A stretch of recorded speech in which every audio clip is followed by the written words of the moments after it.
Hello, everyone. Welcome to the Decentralized Masters podcast, your go to source for everything in decentralized finance. I'm Tristan, and I'm here today with my co host, John, and we're here Hello. to guide you through the ever changing world of DeFi, one strategy at a time. Every week, right here on the Decentralized Masters YouTube channel, we go live at 2 p.m. Eastern Time to bring you the latest insights, updates, and tools to help you in the DeFi space. Alrighty, John, how's it going? Hello. I'm doing pretty good, man. How about yourself? It's been a little while. I'm doing well, doing well. Summer's coming to an end. We got the long weekend coming up here, so yeah, things are good over here. That's right. That's right. I forgot about that. Yeah. It's been a pretty good last 2 months. I feel like it's been a while since I've been in the stream. Honestly, feels at least like 3 months. But yeah. So markets are looking really good overall. Let's go ahead and try to go ahead and go over a few things and cover them. So let me go ahead and start sharing my screen here with you guys. But anything new with you, Tristan? Not too much. I've been, as you know, I've probably been diving deep into the RWAs and tokenized assets. We've been very busy inside the DeFi community with those recently. Yeah, but besides that, I haven't really added or haven't really sold too much of my portfolio at all. So it's been quiet times for now. So you've been holding on, just I've buying the dip or just been doing nothing. holding, just doing a little buying of the dip here and there, a little bit of DCA, but not too much. Yeah, I haven't really done anything too aggressive myself either. Um, the last thing that I did was I did take a trade on Barachain. Remember I talked about it a while back, but Mm. that's pretty much it. Barachain and Uniswap. That was something that I went ahead and did a while back, but I'm currently not in any active trades. I mean, right now the market's very volatile. I know we also have job number reports coming in on 5th of September, correct? Hmm. What do you expect for that to happen? I'm actually probably expecting job numbers to go up, just because Trump fired the last guy who gave him bad job numbers. So I think the job numbers will probably be a little bit more optimistic this time. Not too much better though, just because they got to find a fine line between it looking bad for Trump and it looking not good enough that it makes the Fed not want to raise interest rates. So they got to find this balancing act, because if the job numbers are really good, then the Fed's not going to cut. But if the job numbers are really bad, that looks bad on Trump. So they got to figure it out. That's really tricky. They're gonna cut rates, but they're not gonna cut rates. Maybe they might cut rates still. Maybe they might not cut rates. Yeah, Oh it's my fun. God, there's a lot of back and We'll forth. What would we'll you talk say about it. overall? What do you think overall would actually happen? Like, do you think we're gonna see um, the market react positively or negatively with the positive job report numbers if we do see those? I think the market would actually probably react pretty positively. I think a September rate cut is basically baked in at this point now. I don't see the Fed not doing a rate cut now. However, what's more important is the next one. So the September one is the one that it's, we're all kind of know that what's going to happen. What's coming up next is the one that everyone's about 50-50 on right now. Which is September, December. December. No, October. Late October, my bad. Late October. Okay, so we would have that back-to-back rate cut happening between September and October. So if they do go ahead and initiate this first rate cut, do you think we're going to start to see the markets react positively, or the markets are already pricing in the rate cuts? That's why we've been seeing the markets do very well. Personally, I think the market's probably already baked it in, and might actually see a small sell-off, kind of like a buy the rumor, sell the news kind of thing. I'm thinking small sell-off actually in September here. Yeah. What are you thinking? Like mid September? Uh, we're already kind of in it, so I would say first sell-off now, and that might go for another week or two here. And then we'll see. We'll see if the rest of September is good. If it's great, good. If it's not, then looking forward Yeah. to October. We're at some pretty critical areas for both markets, which we'll go ahead and touch up on right now. But taking a look at crypto bubbles, if we go ahead and take a look at the monthly, we have been having a very positive month. overall, with a lot of cryptos pumping over 40 to 50%. The one performing very, very well has been CRO, and it looks like OKX's token. Okay, that's OKX's, right? OKB, or what is Yeah. OKB? OKB is it is part of the OKX family. Okay, What it does specifically, couldn't tell you, but it is maybe part their of blockchain, maybe like a maybe it's like their own layer one. I'm assuming, but really good all across the market. A lot of these tokens are still down quite a bit, and the only reason why they're down quite a bit is just due to the fact that we are seeing mostly a lot of these tokens still haven't recovered. You know, they're still down from their all-time high, still down 40, 60, 80%. So it kind of really doesn't seem like the market has done much, but there has been some winners out there that have really been picking up in steam. Ray, as you see, has been slightly picking up, but CRO, I think, is a clear winner. It's actually one of my token picks. CRO has been. I've always been very positive on this one. So congratulations on anybody who loaded up on CRO. But yeah, basically the Trump news is what pushed it. I'm sure Tristan's going to talk about that today. But yeah, absolutely. as we see in the weekly, also a little bit of green going all across the market. Daily, not so much, and also the hourly is slightly a little bit of green right now. And if we go ahead and take a look at the fear and greed chart right now, we are still at levels of fear. Like I'm actually surprised to see this. I would Mhm. have expected us to start heading towards the greed, but it looks like we're more of a decline. At least with Bitcoin, right? Because with Bitcoin, we got to also keep in mind we have been losing that dominance with Bitcoin, and that usually signals for an altcoin season. So I think there's a lot more signs that I could almost say positively that is kind of pushing us and aligning us that this altcoin season is probably going to be coming in sooner than we expect. But the lines are definitely lining up for us. There's a lot of good signs. We'll go over those together right now. But I want to ask you, Tristan, what do you think here about the fear and greed? Do you think we're going to continue to stay at these fear levels, or we're going to start entering greed very soon?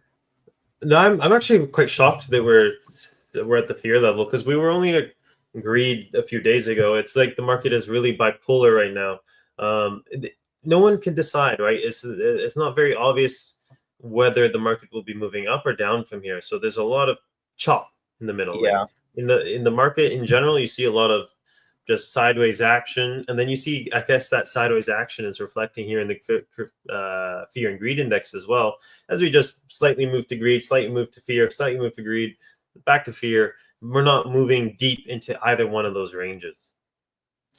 yeah, most definitely. I mean, it looks like we entered the greed level back at 122, and ever since then, now we're going into this fearful territory. And I think it mostly has to do, with the news the last couple of weeks. Like I said, we have the job report numbers coming up on the 5th. I think that just adds on more to the fuel, but I don't know. I'm a little confused because to me personally, I think the markets are looking very positive. Like I think we have almost every sort of lining to see this market go up higher.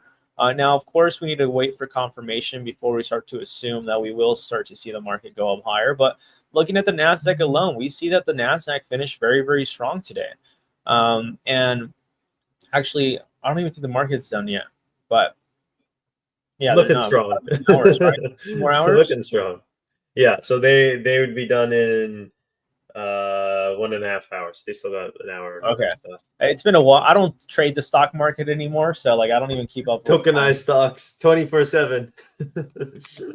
Yeah, I haven't done that. I usually with stocks, I just buy and hold and that's it. I really don't look for that short term movement. But yeah, I mean, market's looking very positive now. As I mentioned, we are entering this resistance zone, which is a very critical area, right? If we do go ahead and get rejected, of course, what we're going to go ahead and see with the market is we're going to go ahead and see a push down, which we definitely do not want to see. And if I zoom out, this could look also like a possible head and shoulders pattern, which we also do not want to go ahead and see, right? So this is like the worst case scenario for the stock market, which is going to correlate with crypto. But if we continue to see this upside and this strength going on with the stock market, and tomorrow seems to be a decent day, I think we could definitely be seeing a breakout in the next coming weeks. And if we do see this breakout to new all-time highs in the stock market, best believe that's going to go ahead and follow through with the rest of crypto. Now, One thing I have noticed right here is Bitcoin currently right now is picking up in steam. Now, is it finally caught its bottom? I think that's probably why we're seeing a little bit of Ethereum bleeding right now and losing a little bit of that strength. But right now, it looks like Bitcoin at the moment is at a very strong area of support. I think the bottom is in for Bitcoin right here at the moment.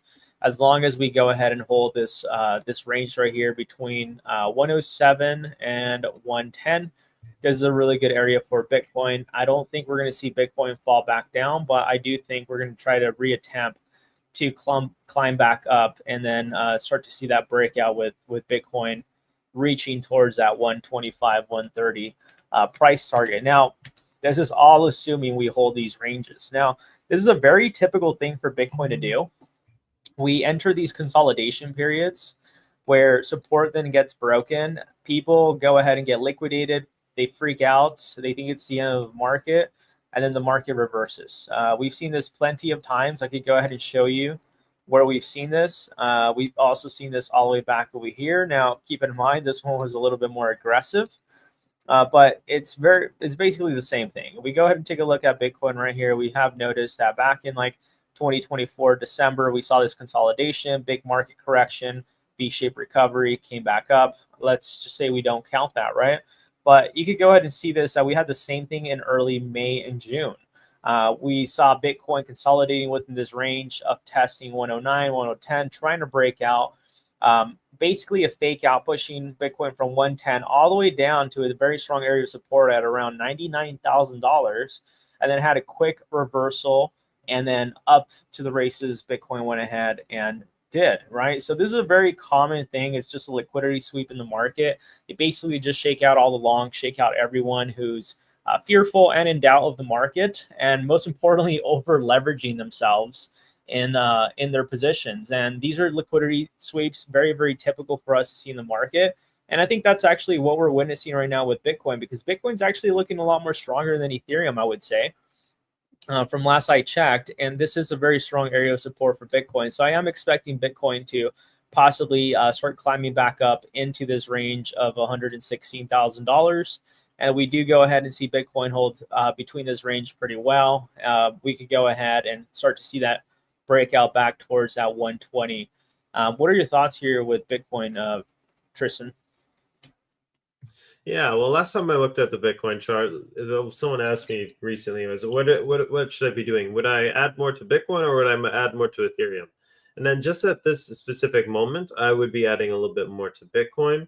Not that Ethereum doesn't have potential here. It's just that Bitcoin is at more of, like you said, a very nice support, where I think Ethereum has a little bit more room to fall. Yeah, most definitely. I mean, even with Ethereum though, like even if we do see Ethereum fall down to, right, a good entry for you guys. If you guys are considering an entry for Ethereum, I don't think we'll see Ethereum go any lower than $3,800, $3,900.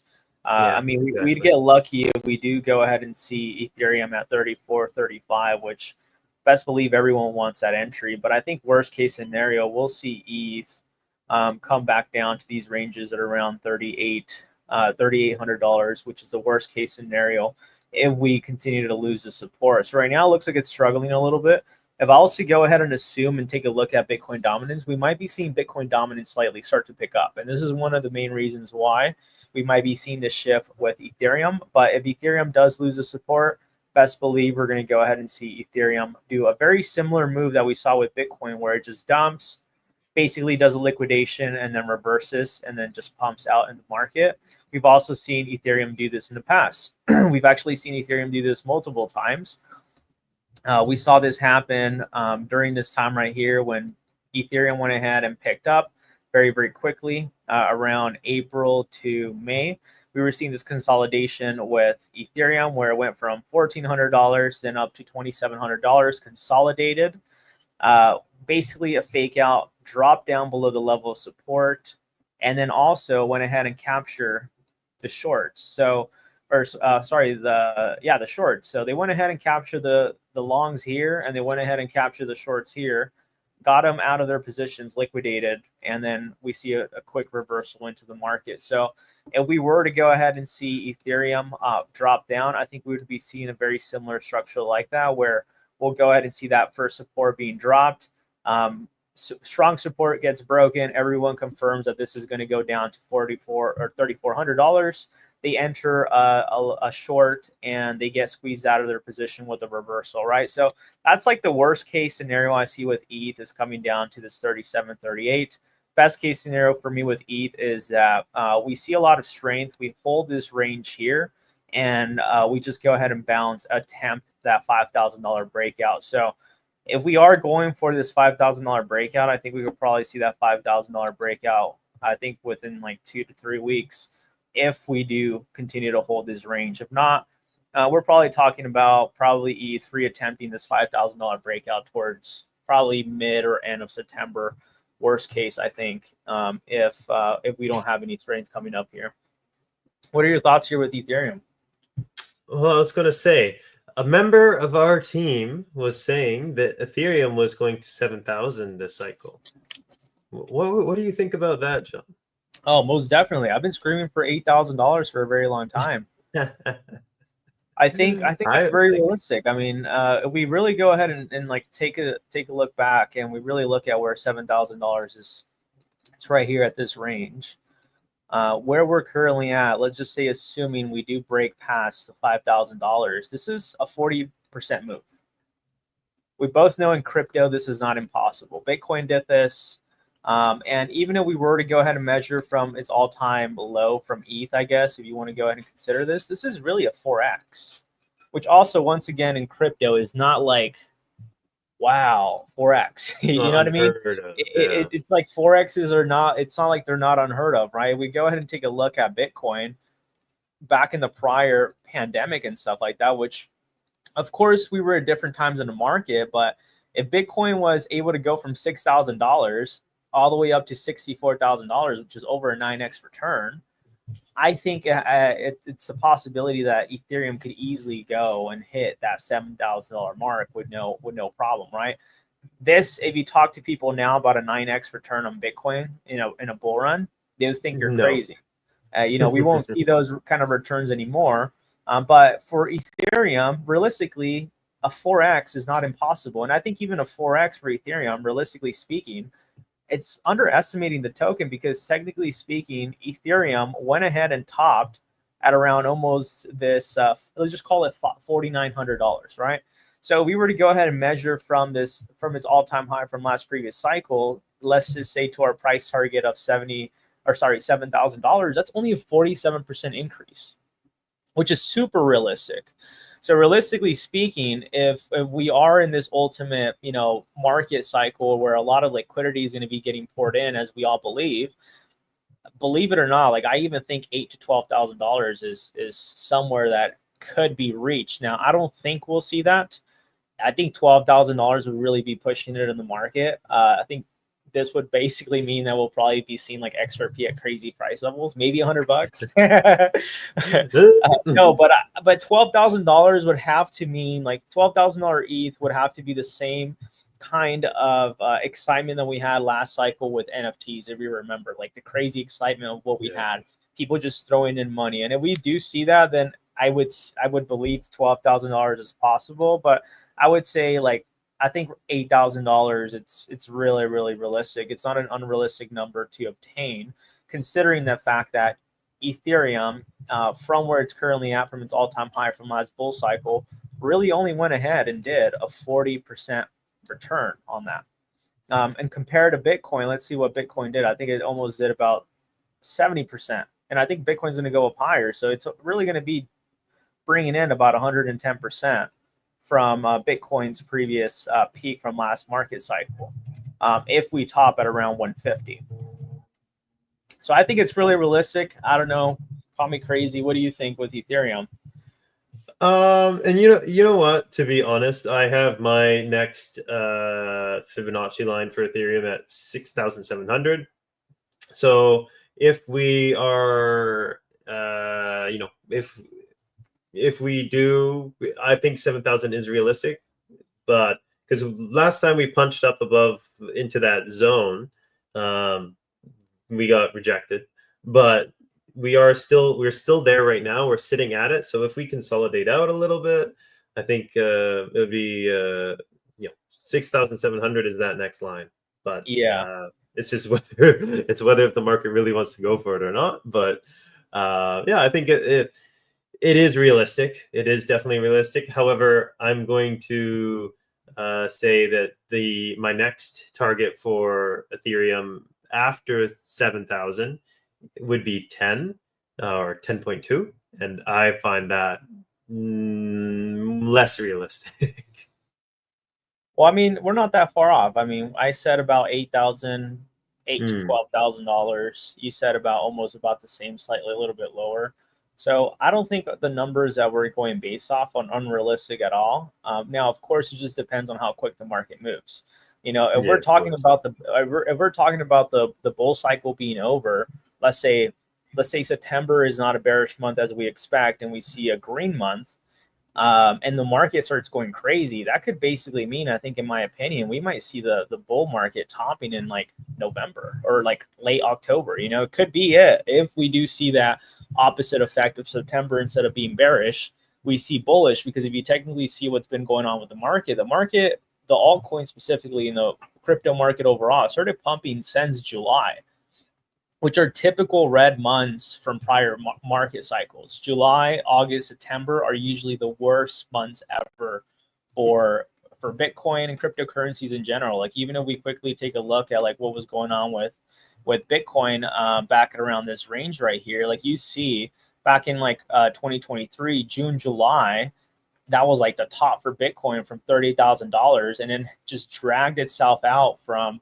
July all the way to August, September, entering October. It was red. So it was literally a red month starting from July, August, September, October, which is about already 4 months, right? So this cycle, so far, we've had the opposite. We've seen actually green.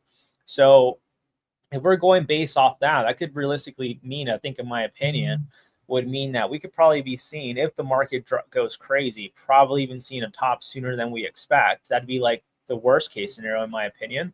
And the best case scenario is we see that red month in September. We have that continuation of that excitement leading into the market because of rate cuts to October, and we have an extended market cycle, and we're extending to 2026, which Yeah, I think would be neat. yeah. Then that talk of the super cycle. So we have a few different scenarios at play here that could happen. Yeah, what do you think? Ooh, I'm less optimistic. However, we've talked about this before, but like, I think if Jerome Powell is gone and then we get Trump's yes man in the Fed, so someone who just says yes to whatever the Trump plan is, that is great for markets, great for crypto. However, terrible for inflation. So Yes. although our cryptos might be going up a whole bunch, however, our McDonald's Big Mac might also double in price as well. So yeah, I am Yes. thinking yes, things are going to look good, but maybe in terms of real value, maybe not so good.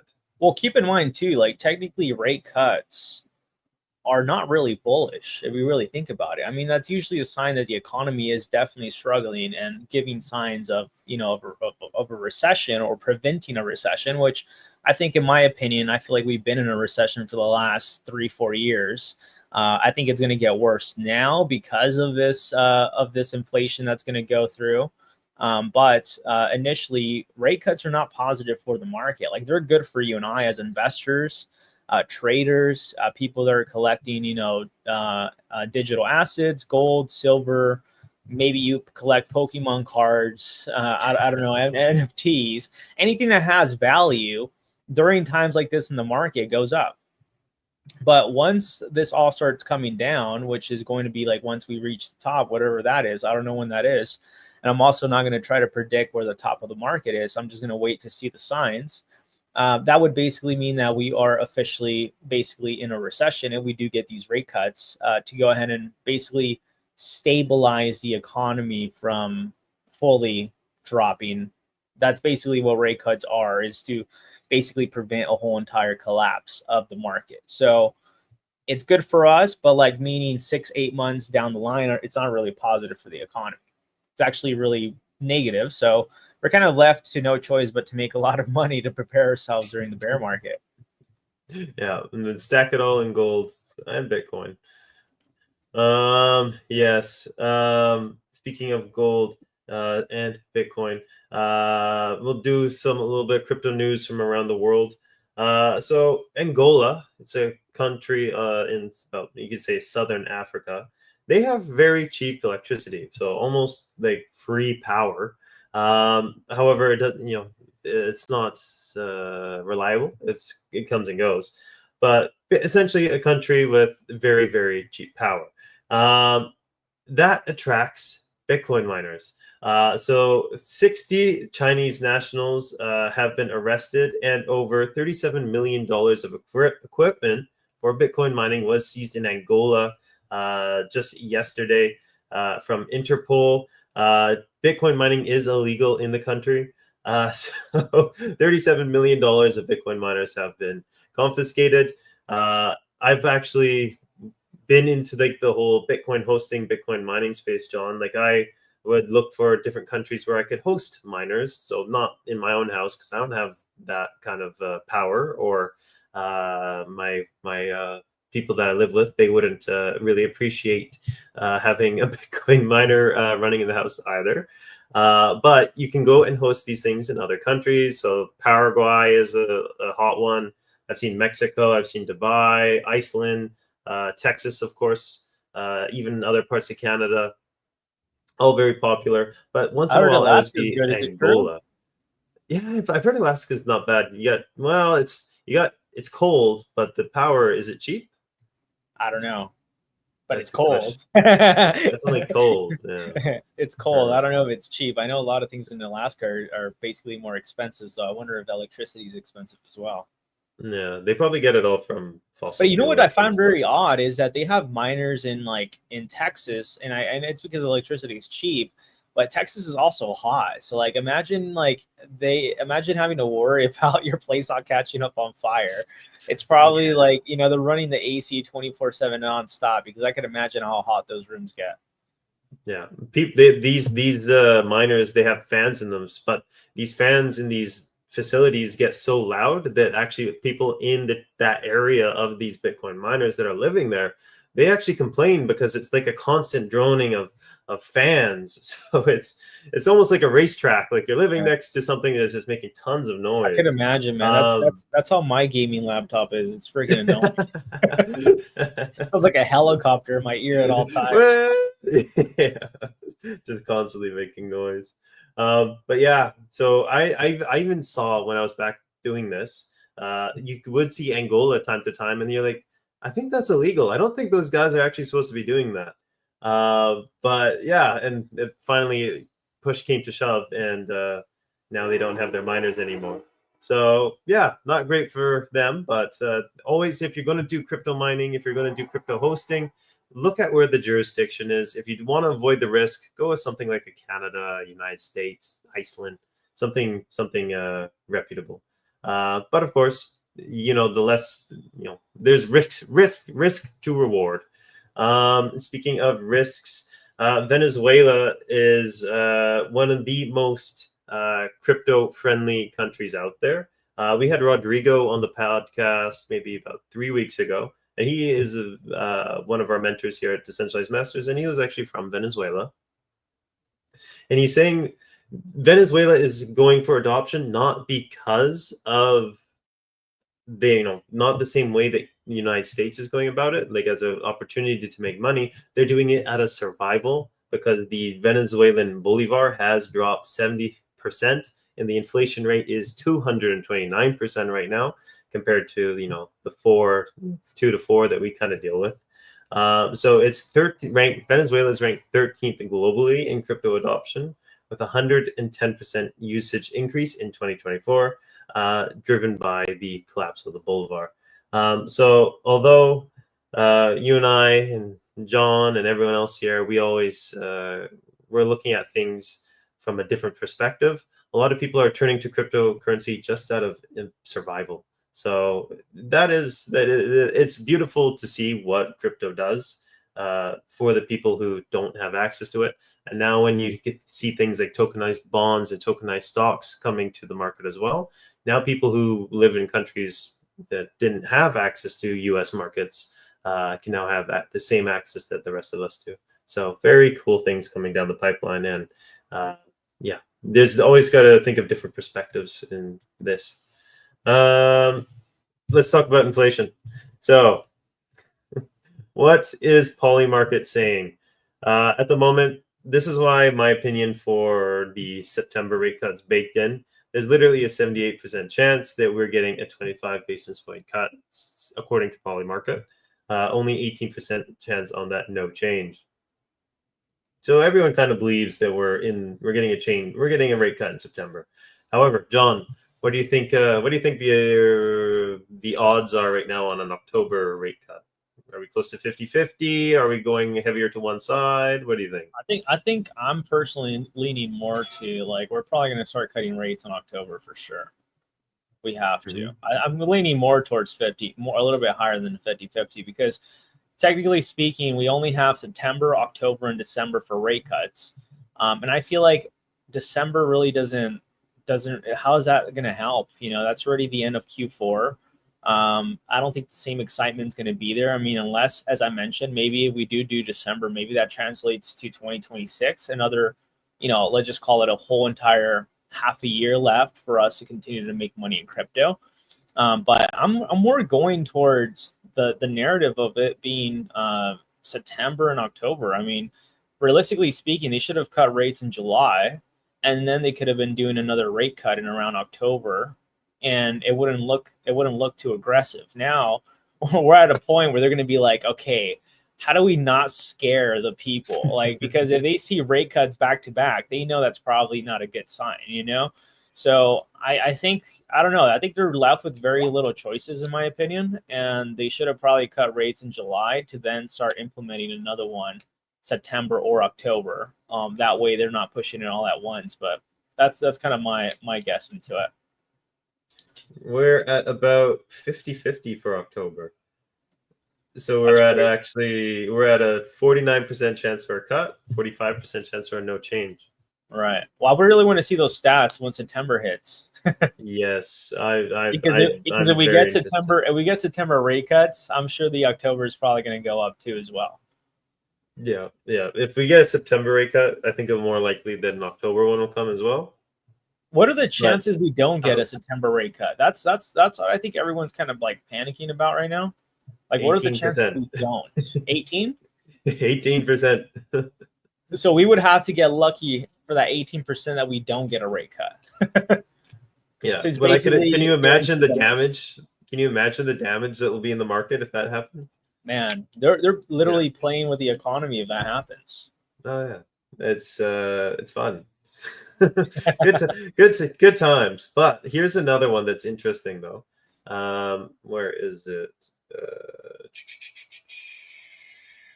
For decision. Yes, Polymarket is so much fun. But the one that I am looking for is Fed rate cut in 2025. There's a 94% chance that we get a rate cut at some point this year. So that is optimistic. That's probably the September one. So yeah, there is a solid chance that we're getting one at some point. Whether it's I think it'll be September, to be honest, but it'll be interesting to see how many we get after that. Do you think we'll get 2 rate cuts though? That's a question. Do you think we'll get 2 rate cuts in 2025? That's a good question. No. maybe for December, for example, if we look at December, we're looking at a 61% chance of a rate cut. Wow. And then a 32% chance of no change. So December actually looks a lot better than October, which is that 50-50. Yeah.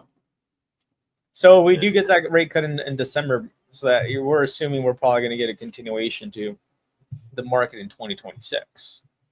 Yeah. So I would think that scenario where things are looking rosy going into 2026 is justified. However, how much of that is just going to be inflation? The question is like, do you think that that's gonna, because my initial kind of point of view of the total market cap we'd be reaching, I was thinking we'd be probably reaching like 8 to 12 trillion, and I thought that was like, not even unrealistic. It's like really realistic for us to hit an 8 to 12 trillion market cap. We're at what, almost 4, I think, right now, or slightly under there. So if we were to go ahead and go to 2026, that would basically mean, in my opinion, based on from what I'm seeing in the market, I basically mean would probably be over that 8 trillion plus, probably even close to 12 trillion plus, which would be interesting. I mean, I'm not complaining. Yeah, but as long as the inflation isn't hitting me that hard, I don't care. as long as it's going We're not elsewhere. going to see it now. We're going to see it later down the line, just like we Yeah. saw during the pandemic. Like no one saw it hurting us until like 3 years later down the line, when we really realized that everything was super overpriced. Yeah, yeah. And then everything got expensive. And then everyone started complaining about egg prices. But you know who doesn't see a bear market coming? Trump's main Bitcoin advisor, David Bailey, says there will be no 2026 bear market due to stock correlation, leverage unwinds, and regulatory shocks. There will be no bear markets. We're no longer having bear markets in crypto markets, according to this David Bailey advisor. So we gotta. I'm not of that camp. That's the funniest thing I've heard. No more bear markets, at least for 2026. However, I find that optimistic. The last bear in 2022 was pretty. No one saw it coming, right? No one was ringing a bell at the top.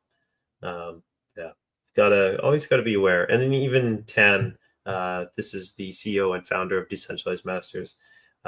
He did post this on Twitter just the other day, saying altcoin leverage just at 61.7 billion. The last time we saw this, 10 billion got liquidated in 48 hours, right before the May 2021 crash. So just got to keep an eye on the numbers. I'll skip. We're running short on time, so I'll skip to the point on this one. Basically, the state of Arizona is saying that private individuals can now go out and hunt down crypto thieves. So if you are you're smart and you go out and you can find and identify individuals who are running crypto scams, you are fully able to go out and I guess you could say get them. This would basically make like it would be. Have you ever watched John those shows like on AT&T? It was like Doug the Bounty Hunter, Dog the Bounty Hunter. It would be like guys going out there to find crypto scammers, and you could go and actually collect bounties from them. That's pretty cool. Who do we reach out to? Yeah. Well, Arizona Representative David Schwartz. But yeah, that would be pretty cool out there.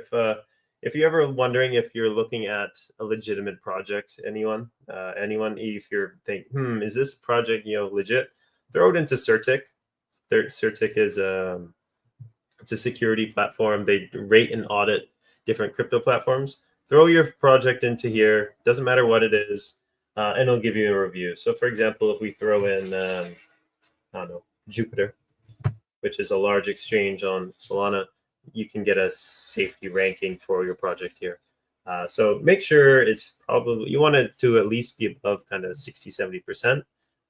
So this is just a little food for thought. Stay safe out there, guys. Crypto pirates are definitely out there. And the crypto bounty hunters aren't quite there yet either. We'll get there.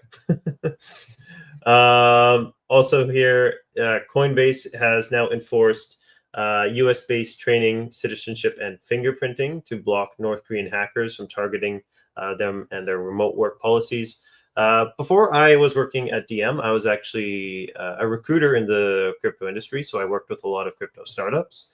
And I can't tell you, I probably did 6 or 7 interviews with individuals who definitely could have been from North Korea. So they would always join with a very strange background.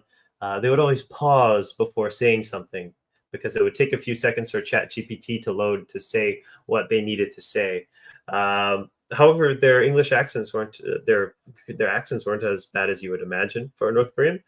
But there's definitely some very interesting individuals that I ran into, and they would always say they're like in a Singapore, or they would always say they're. I had a guy say he was living in Montreal, but he couldn't speak any French, so that was a major red flag.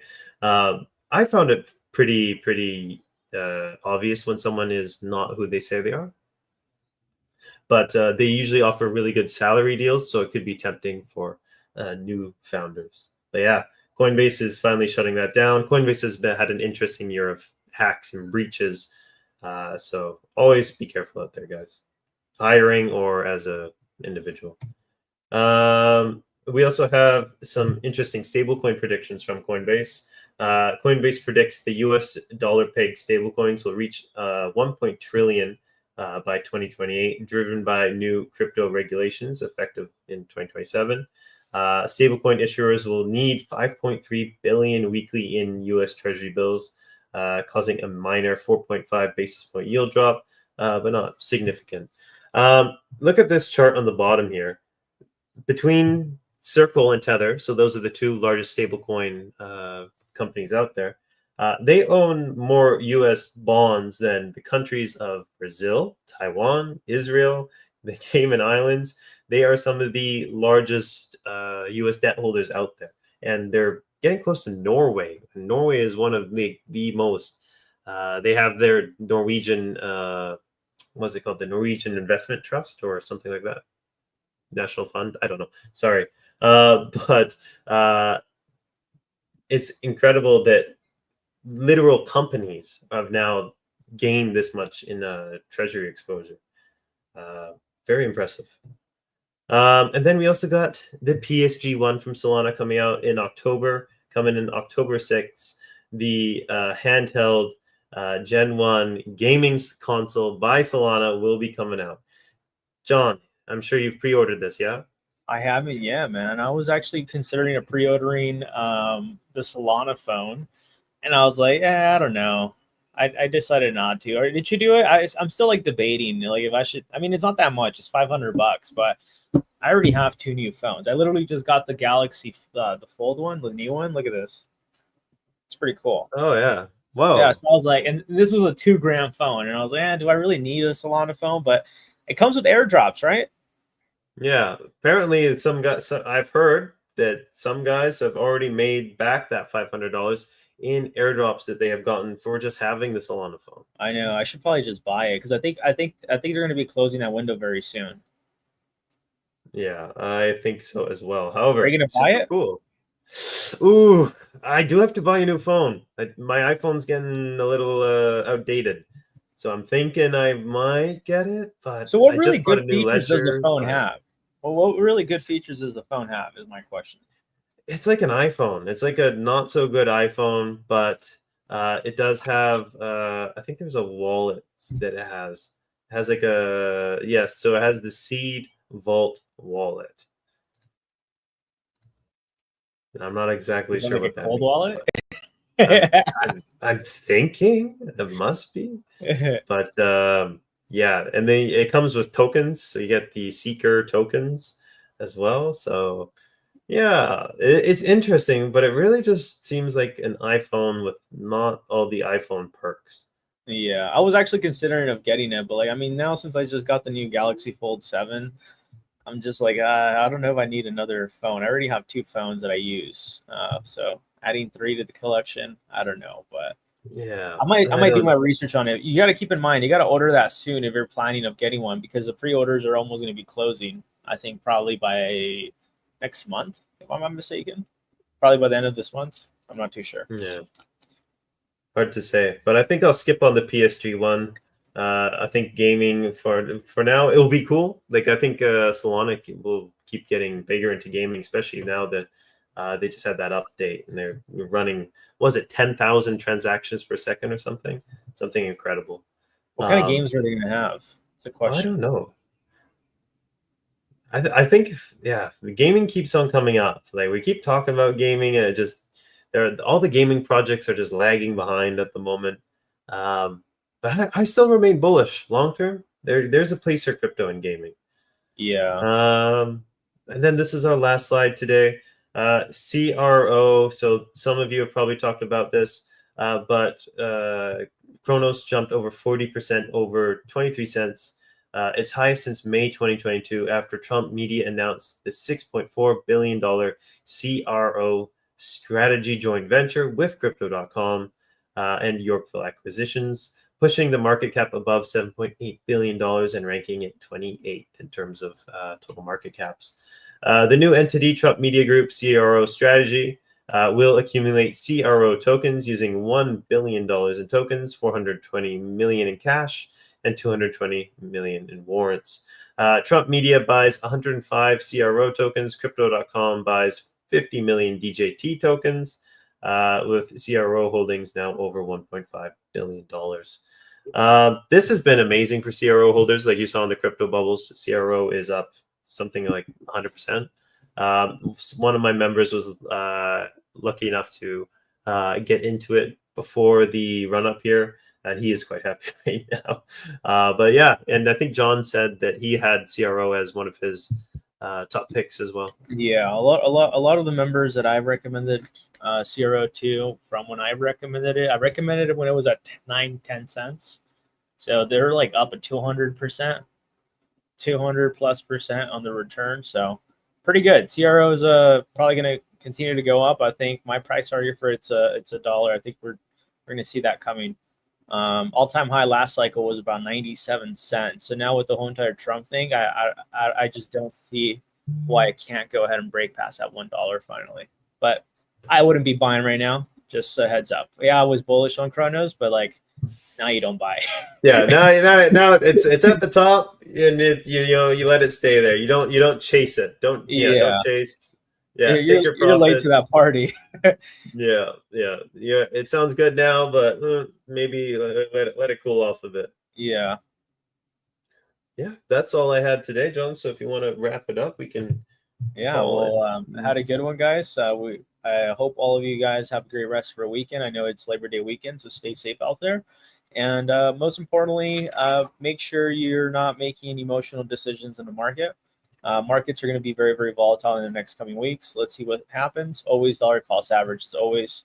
With that being said, I hope you guys all have a great rest of your day, and you'll catch Tristan and I on office hours if you're part of the community. Take care, guys. Alrighty. Catch you guys. Take care, everybody. Ciao.